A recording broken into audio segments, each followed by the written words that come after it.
Alors bonjour, je suis une photographe française âgée de 24 ans. Je m'appelle Lucie Odienne Darras et je suis actuellement en dernière et troisième année de cursus photo et vidéo à l'école des Gobelins. Je dirais que mon approche photographique, elle est avant tout humaniste.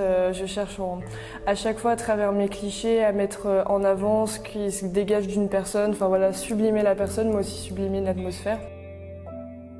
J'ai fait un projet photographique Lilou et c'est un projet que j'ai commencé il y a plus de 3 ans maintenant au Gobelin justement parce qu'on a eu des intervenants qui ont voulu nous initier à l'art de l'argentique. Donc il fallait raconter une histoire en 36 poses et instinctivement là j'ai voulu commencer à parler de mon frère. Alors, la série documentaire Lilou relate le quotidien donc, de mon grand frère Antoine qui est autiste sévère et qui est âgé de 31 ans.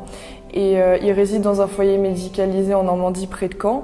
Et les week-ends, justement, il rentre régulièrement chez mes parents où il a ses rituels aussi de temps et d'espace. Son surnom, c'est Lilou. C'est le surnom que je lui ai donné parce que mes parents l'appelaient Petit Loup. Et moi, j'arrivais pas à le dire quand j'étais petite, donc je disais Lilou. Et finalement, c'est vrai que c'est assez fort parce que Lilou, ça fait un peu penser aussi au personnage de Luc Besson dans Le 5e élément. Quelqu'un qui est complètement dans son univers, qui est dans son monde à lui. Et je trouvais ça assez fort comme titre de série documentaire, justement.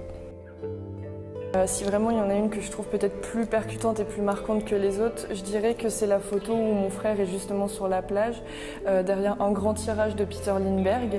Et en fait, cette photographie, elle a été réalisée à Deauville lors du festival Planche Contact. Justement, il y avait une exposition de Peter Lindbergh sur la plage, donc il y avait vraiment ces grands panneaux avec des modèles qui avaient été pris en photo sur cette plage-là. Donc il y avait un peu aussi cette mise en abîme par rapport à Antoine.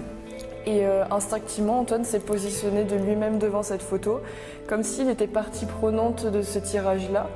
Et finalement, j'ai trouvé ça très très beau parce que c'était pour moi une façon qu'il avait peut-être de se représenter comment il se voyait lui-même comme une icône. Parce qu'Antoine a beaucoup de prestance, il a beaucoup de charisme naturel. Et ça, c'est quelque chose dont on ne parle pas non plus forcément chez les personnes autistes. Et ça, je pense que c'est quelque chose qui est vraiment propre à Antoine par rapport à sa personnalité. Et j'ai trouvé ça très fort qu'il puisse se mettre devant ce tirage-là et qu'il me fasse un sourire, vas-y, prends-moi en photo, et voilà, et que je déclenche par la suite.